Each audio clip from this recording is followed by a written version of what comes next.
Everyone started clapping. We walk off the plane. And I remember looking around and I said, how important was this? It's only one fire truck. Everybody was in the water waiting for us. Really? They just knew we were done.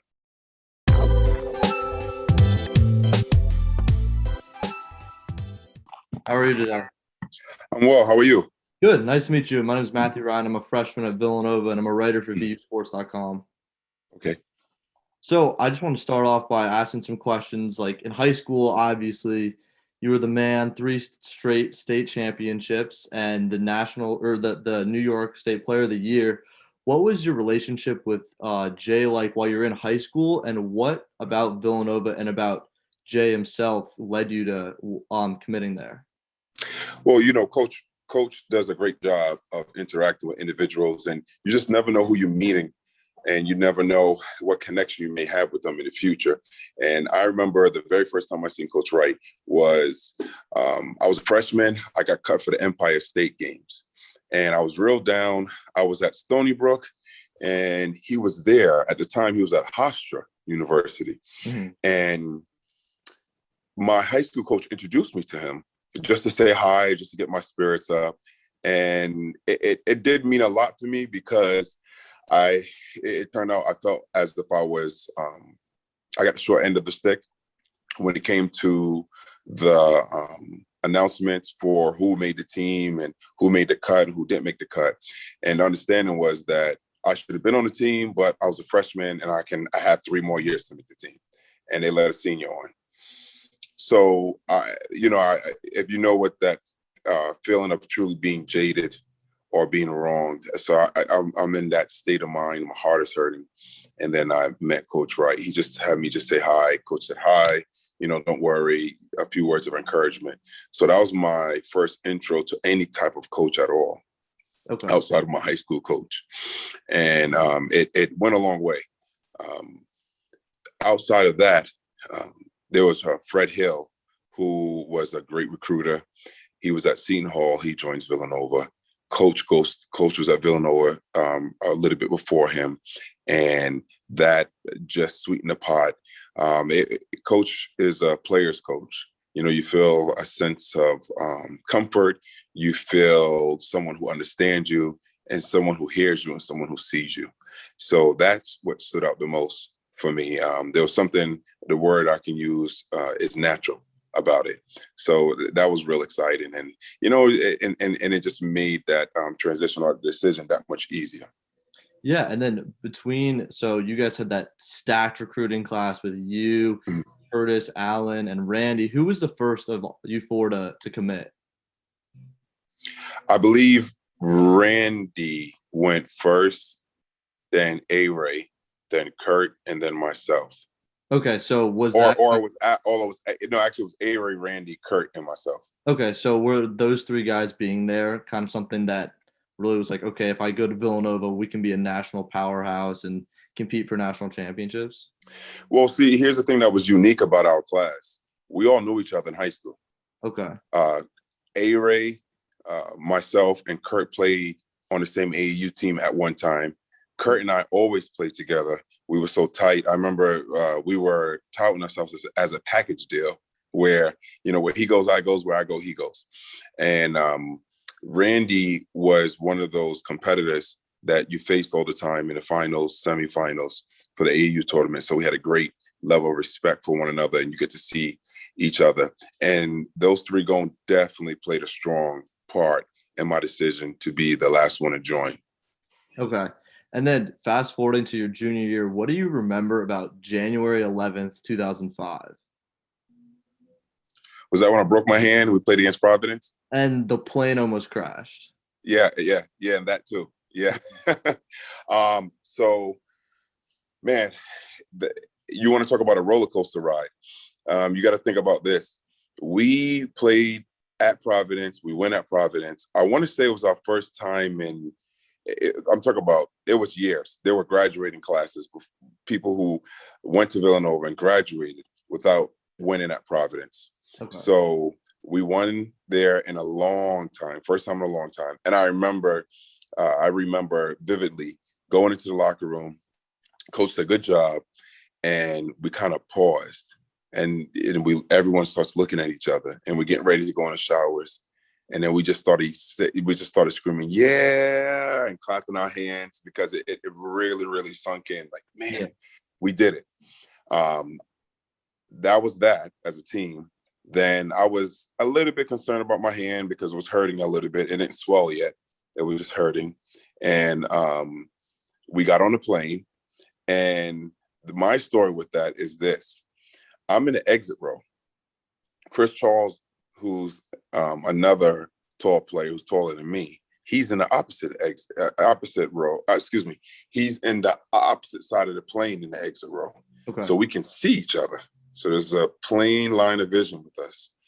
And we're having fun. Everyone's joking. The spirits are high. We just beat Providence at Providence. Villanova's getting better and better. We're turning the table. And all of a sudden, I remember the stewardess, you had the, boom, please prepare for emergency landing. And we kind of looked at each other like, wait, what? And she walks over. And let me say this one thing. Before she said anything, we were joking about there's a clown on the wing, and someone's sitting on the plane, that kind of thing, because the plane will go up, and you felt it trying to ascend, and then you'll just hear, okay, and it was just being pushed down, like we couldn't really ascend, and losing altitude. So that happened. And here she is walking down the aisle, and I'll never forget it. Just like how I'm looking at you, can't see me, right? Mm-hmm. All of a sudden, she finished talking to Chris, see me again, his eyes are like this. And I remember thinking, like, what the heck did she say? So she turns to me, and I kid you not, she said, okay, sir, you're in emergency exit row. When we land in water, or if we land in an open field, and that's all I heard. Her mouth was moving after that, and it literally was like a movie. I just heard womp, womp, womp, womp, womp, womp, the old Charlie Brown sounds. Womp, womp, womp, womp. I just went blank. I couldn't believe it. And I remember panicking, thinking, water, land, you mean runway? And it was amazing. So we land, we turned the plane back around. We land, and I remember it was a hard landing. It turned out the hydraulic system failed. Right. So if you know anything about modern technology with machines, the hydraulic system is everything. That's how you move everything. So the pilot essentially had to muscle the plane. Now, mind you, this is a plane. It's not a car.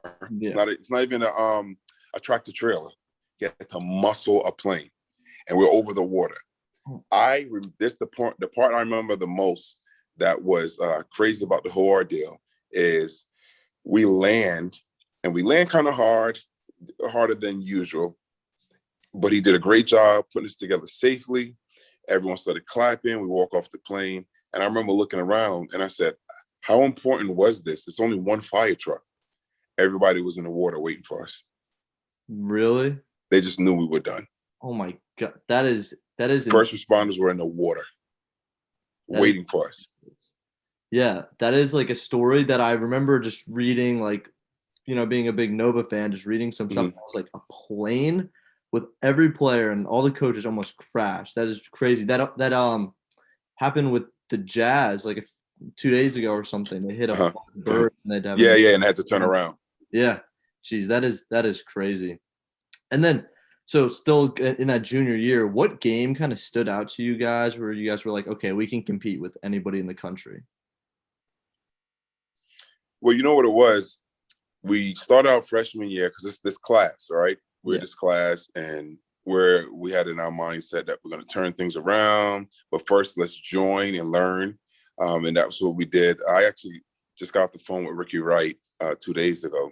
So, and I always speak with Gary Buchanan. So these are the players. These were the upperclassmen when we were freshmen.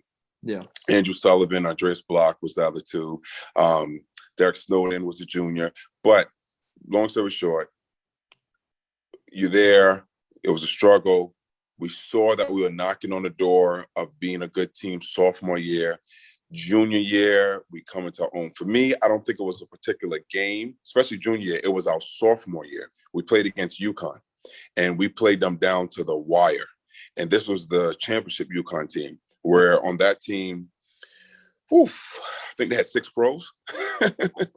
It's a pretty good team. Yeah. And 6 or maybe more than 6 pros on one team. And the way we played them tough, we knew that was our turn the corner moment. So junior year, it was, all right, now it has to be the rubber meets the road. Let's go. Let's get this done. And, there were games that stood up like that. Providence was a good game for us. Mm-hmm. We played and we lost, but we played them tough. St. Joe's, we had Jameer Nelson, Delonte West. That was an all-time great St. Joe's team. And, it was just good. Like I remember playing against Bucknell, because Bucknell was decent, but it was the way we handled the games. We had 2 games against Bucknell. It was the way we handled it. We handled it. Actually, when I say 2 games, it was the back-to-back. So that junior year we played them, I remember the way we handled it, I felt like a top team. Mm-hmm. So usually you play a team like Bucknell that is a talented one. It's similar to when UPenn is real good. It's a team that's going to be disciplined, team that's talented, and it's a trap game. It's one of those games that you lose to actually a darn good team that will end up winning their conference and being an NCAA tournament. But when you're an elite team, you win those games. And the fact that we won it and the way we won it, that was huge. Yeah. And then that junior year, you guys made it to the tournament for, I think it was the first time in the Jay Wright era. What do you remember about those 2 games going up into the Sweet 16 game? And then against, I think Florida was when Sumner got hurt, and then you guys played UConn, and Allen had the travel that wasn't actually a travel. Yeah. Terrible. Well, this is our first time getting into the tournament, experiencing it as a team and as individuals. And it was something at this moment, it was something that we were just going through. I wouldn't say we had pressure. It was freedom. We were playing free. Because you got to remember, we were playing in high school. We played against top talents all the time. You traveled. AAU, that was the beauty in AAU. It took away the anxiety of being in the big moments, especially being from the East Coast, New York particularly. You're used to being thrown in the fire. You've been thrown in the fire, and you better be able to survive. So that helped a lot, playing in that type of environment through AAU. So now we're in a tournament, and it's all right, let's see if we get it done or not. So we won those first 2 games. We're excited. At the time, Kurt was our general. Kurt was our best player, and he goes down. And I remember he went down, and they looked and said, all right, Jay, we're going to go to you. And because Allen, Randy, Nardi, that was a given. Mm-hmm. We know what was going to get from them, and it was like, who's going to step up? So, and we win the game. It was a big game for us because I was a talented Florida team. Actually, they went back to back the 2 years after that. Yeah. And, it felt good. It felt, we felt for the first time that we were reaping the fruits of our labor, that we were truly, out of all the screaming, all the running, all the sacrifice, all the pain, all the rehab, everything that we were going through and working towards. That was the first time I said, all right, this is what it's about. This is the vision. And we wanted more, and we just couldn't wait. And we played that next game. And as you know, again, that travel against North Carolina, that wasn't a travel. Yeah. And then the next year, you guys go to the Elite Eight, and you beat BC in like an epic game in overtime. Mm-hmm. What were your concerns going into that game against Florida, who you said that you played earlier or last year? We didn't have concern. Like at that time, we were just so bought into the Villanova brand and the Villanova way. When you play these tournament games, and especially when you come from a program like Villanova, it's about you more than anybody else. It's how much are you committed to your program, not then, not the week before then, not the month before then, but at the beginning of that season. How committed are you? Because that dictates your development. That dictates the team, the unity and the chemistry.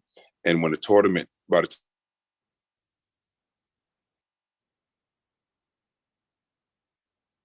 so that was great. It was good stuff that we went through. Yeah. And then like I just always remember my dad always telling me about how you guys would always lose to the team that went on to win the national championship. Like in 2005, you lost to UNC. They went on to win. 2006, lost to Florida. So even those years that like you guys weren't able to get it done, you were making runs and still competing hard against like the best teams in the nation. So that's like, I don't know. Some people see like making the Sweet 16 or something as a failure, but first of all, should have made the Elite Eight at least. Beating. Yeah, we were gonna run. That was our year. Yeah. I felt that was our year to win it because we were real good as a team. Kurt gets hurt, that hurt, but still, I felt like we were good enough to win that year. And that was the year I want to say George Mason beat UConn. Okay. So is that like the year that George Mason made the Final Four? Yes. Okay. Yes, they beat UConn in the Elite Eight, and that was our year. Yeah. UNC wanted that. That was our year. We had that. We had that, and you never want to lose. I always said this: you never want to be taken out on someone else's sword, and that's what I felt like. Yeah. I felt like that stripped from us. But then again, you look at games and you say, miss free throws, miss the layups. The Villanova rule is you never want to put the game in the hands of the ref at the end of the game anyway. Yeah. But again, that was our first time. We're learning, we're developing. Yeah, definitely. It's definitely better to kind of go out like they got the best of us tonight rather than thinking back to that call. Right. And so then your whole career at Nova was just riddled by injuries. How are you able to stay positive? Because from everything I've read, you were like Mr. Attitude and were able to stay positive going through 7 surgeries. Like what kind of allowed you to do that? Well, my positivity was relative. It was relative to what I was going through. I mean, I had tough days, but overall, I don't push this on anyone, but I'm a man of faith. And it's not a man of faith just because I choose and just to choose to have someone and I just happen to be Christian. I choose God. God is real. God is real. I have my encounters with him. I have my relationship with him. And I've seen the things that he's done in my life that, there's no denying, there's no going back. And I knew, according to his word, that there was more for me. And it all came to a head, senior banquet. I remember giving a speech. I remember saying, came in, joining a great program, and I left a part of a family. And, I ended it, was great. And there was back in my mind, that question. And the question was, I remember going to my senior year, God, what did you mean? Because he said, my senior year, he said, this is going to be my year. Meaning God's year. This is his year. And it was the worst year, playing-wise, DNPs, injury. It was the worst. It's the year I remember the least. I remember my freshman year more than I do my senior year. And the mental trauma, the pain from it. And I had alumni come to me. He had 3 little girls. They were dressed in the little cheerleader suits. And he said, you know what, Jason? I saw how committed you are and how positive you are. And he said, and I'll never forget, he said, it was one thing if you would have recovered and went pro and you and Randy and you guys, were dominant. That would have been one thing. He said, but it's another thing. You said that I never recovered. And he said, but my faith was never shaken. And it was that fact and that point. I'll never forget, he said, you changed my family from doing that. We prayed for you every night and we saw it. You changed my family. And he walks away. And then that's when the light bulb went off. I said, I get what you mean, Lord. This is your year. This is your year for the change that you're going to make and the relationships that you're going to be drawn in. You use me as a vessel. And then I accepted it. Yeah. Would you say that one of those things that kind of let you see like the bigger picture and like kind of your like reason why is like having kids now, because you have 2 kids now and 1 on the way, right? So is that something that's kind of just changed the way that you've looked at everything? Yeah, you continue growing. You continue to have a deeper understanding of the world and how things work, and you find more about yourself. For me, one thing I always say, you're going to be surprised. I always say, let's see where I am this time next year and what accomplishments I have in life. I know I'll be a dad of 3. Let's see what else there is. You never know the relationships and experiences that you go through, what their appointed time is. And what I mean by appointed time, there's things you go through. Like, you're in college now.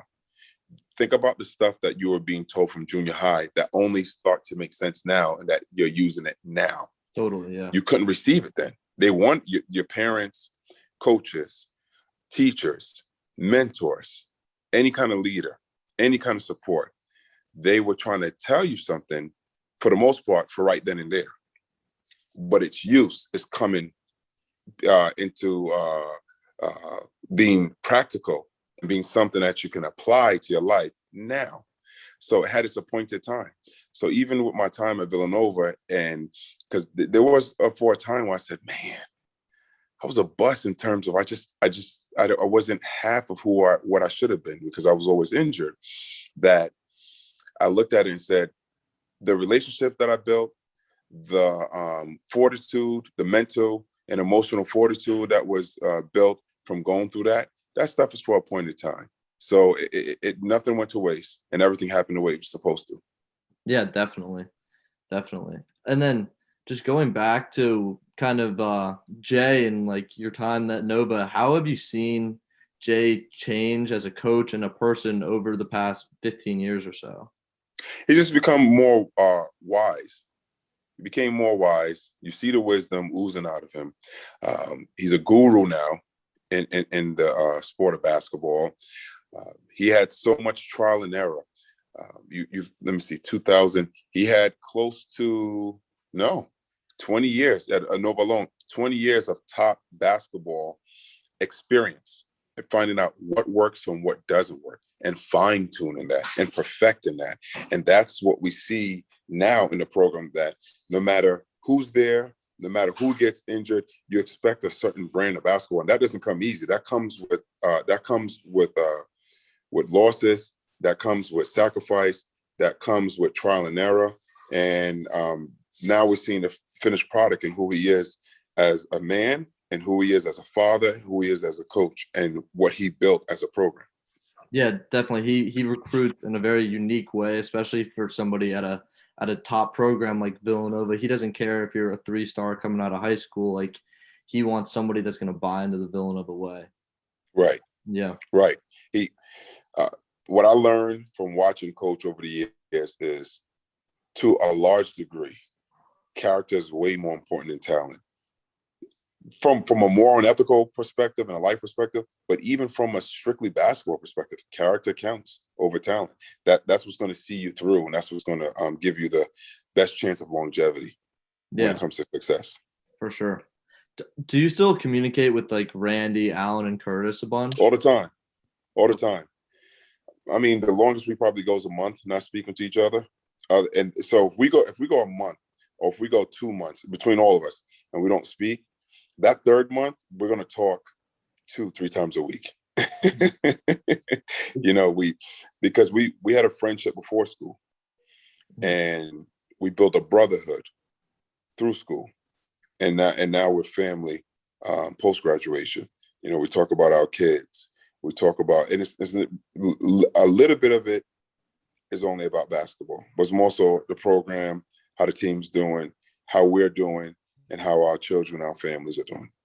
Yeah. Is it one of those things where, like, you could go, like you said, sometimes 2 months without talking, but then when you talk, it's like you never stop? My mom's like that. Yeah. Definitely. And that's what it is. It's a true friendship. I keep saying this over and over, and I said on my podcast a million times, and you hear alumni always say, but I know people might get tired of hearing it, but Villanova's different. It's truly a family. It's a family. These guys, not even, here's the thing, is even the older alumni. So I guarantee you, so if I'm walking in Manhattan somewhere and Alvin Williams is sitting down with his family, he's not just going to wave high through the glass. He's going to say, "Come down and sit down and order food, and we're going to eat." And there's plenty of alumni that would do that. It's just different. It's just different. There's something authentic. There's something very sincere, especially with the guys that you played with in your 4-year tenure there. Yeah, for sure. And then have you been able to go to a Baker Dunleavy game at Quinnipiac yet? I haven't, because I'm in Phoenix. Okay. So when Bake first went, I still was with the Suns. So I was coaching in the NBA with a young team. So I was working year round. And since then, I still was coaching and teaching as well in the school district out here.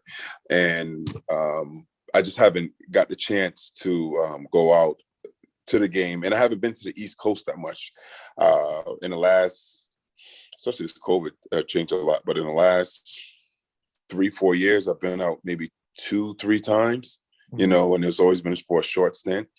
But I follow him, and I'll shoot him a text here and there, and I always want him to succeed, as we all do. So it's exciting. But the thing is, I look to see if he's ever on this side of the mat, and that way we can connect. Yeah. And then what was it like kind of being an assistant coach with the Suns, and like your career outside of playing, being a coach? So when I went back and took the position as director of student athlete development at Villanova, that set the stage for everything. That was my real shocker, to see everything that went in on the other side of the bench. The hours before the players get to the gym, the hours after, the communication, how the youth thinks and how they process information. That was my biggest shocker. So when I left there and went with the San Antonio Spurs first in the G League and started coaching, the Spurs organization run at such a high level that if you're not assistant, but if you're like a supervisor in a Spurs organization, that's equivalent to being a market manager elsewhere. They just operate on such a high level. So then when I went with the Suns, again, it was a seamless transition, and it was just, there's always a learning curve with everything, but for the most part, being with the Spurs helped a lot. Mm-hmm. Do you think that the Spurs are kind of Villanova-esque? I feel like Greg Popovich and Jay are kind of similar. Yeah, Coach. So when Coach was building his program at Villanova, he had visited the Spurs facility, and do you know the story of the stone cutter? No, I don't. So the Villanova mantra is that when you break through, and when you have the perfect pitcher, it's all the taps. It's not the 99th blow, but it's not the 100th blow either. When the masterpiece is finished, it was the 99 before that. That really built it. That whole entire thing came from the Spurs. They have the same mantra, the same saying inside their organization. A lot of what the Spurs does, and what they did back when Coach was first building the Villanova brand, was something that he got from visiting their facility. Okay. And then going to your pro career, what was it like playing overseas in New Zealand and then back in the U.S. with the Harlem Globetrotters? So overseas, it made me really appreciate having a homeland. You take things for granted. You're from a country, so yeah, this is my country, it's my country. Yeah. But when you go somewhere else, that's when you appreciate it, because it's in the back of your mind that if things go south, if something's ever wrong, I have people. That kind of thing. And that was fun. I played in Waikato. I had played for the Waikato Pistons. We had a good season. I got hurt. Go figure, right? I got hurt there, but was unable to finish the season. But it was a great experience going through that. Then went on and played the Harlem Globetrotters. That was an experience in itself, because it was different. No one travels more than they do, especially for the North American tour. We did 127 cities in 124 days. My gosh. So you never repeat a game in the same city. That's what we did. And it was tough. It was tough. It's a different type of grind. It's a mental grind. And then there's a physical part, because if you ever go to a game, yes, it's not up and down like the NBA. It's not 100% live play. The majority of it is scripted. However, there are live play sessions in there. It's the fact that everything that you see on a show, we already went full speed at that before the show. So we're doing essentially doing 2 shows a night. Yeah. You're doing a 3.5 hour walkthrough, if you will, but it's not just a walkthrough. You're really going through it. And I always felt for the dunkers, because they're literally having to jump and have to do everything else. So they might not put their all out and jumping during the scripted run through, but when the game came, they had to do the same thing again. So it takes so much practice to perfect all your ball handling and everything else, but it was a great experience for me. Mm-hmm. And then what was it like in 2016 seeing Nova finally be able to get over that hump, win a national championship, especially against UNC, a team who you guys lost to in the Sweet 16, and I think it was in 2009, Nova lost to them in the Final Four. Mm-hmm. So it was sweet revenge, obviously. But more and more, I spoke to a lot of alumni. We know the play. That play's been there since coach's first recruiting class, Randy Allen and Mikey Claxton and Baker and Kurt and all of us. We run those plays. And it was fulfilling is the word. It was fulfilling to see the team prosper and to finally get it done. Coach did a good job of contacting us.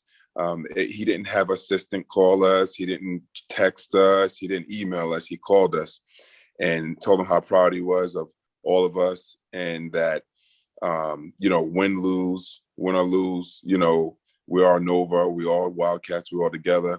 And that was the year that they won it. Yeah. When you were there, who was the Arch and who was the Chris in that play?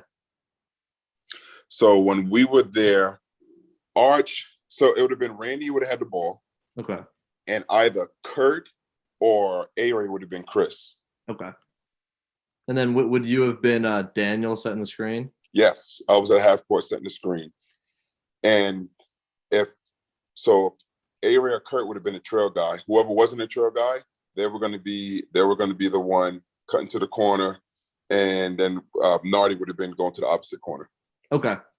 And then just my final question, do you have or not really a question, but do you have a Jay Wright story that's just kind of unique that nobody really knows about?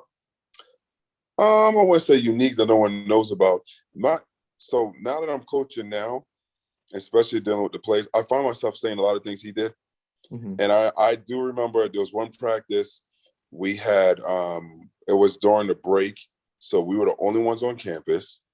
And we're going up and down. I remember him yelling. He's getting on us. And he said, "You guys think I'm talking to you about touching the line? You think I'm talking to you about winning games?" And he said to us, he got quiet, he said, I'm talking to you guys about winning life. This is about your lives. This is about what you do later on. And it wasn't until I started really saying it to my other players that I had a great appreciation for what he was saying on that day. Yeah, it's like what you said earlier. Sometimes you hear something, somebody gives you advice, but you can't fully understand what they're saying until later down the line. Right. Yep. Right. All right. Well, that's all I got for you. I really appreciate you taking the time. Matthew, I really appreciate you reaching out. It was exciting. It's always good talking Villanova basketball. But, like with all things, you know how we end it. Once a cat? Always a cat. Here we go. Yep. God bless you. All right. See ya. Have a good one. Thank you.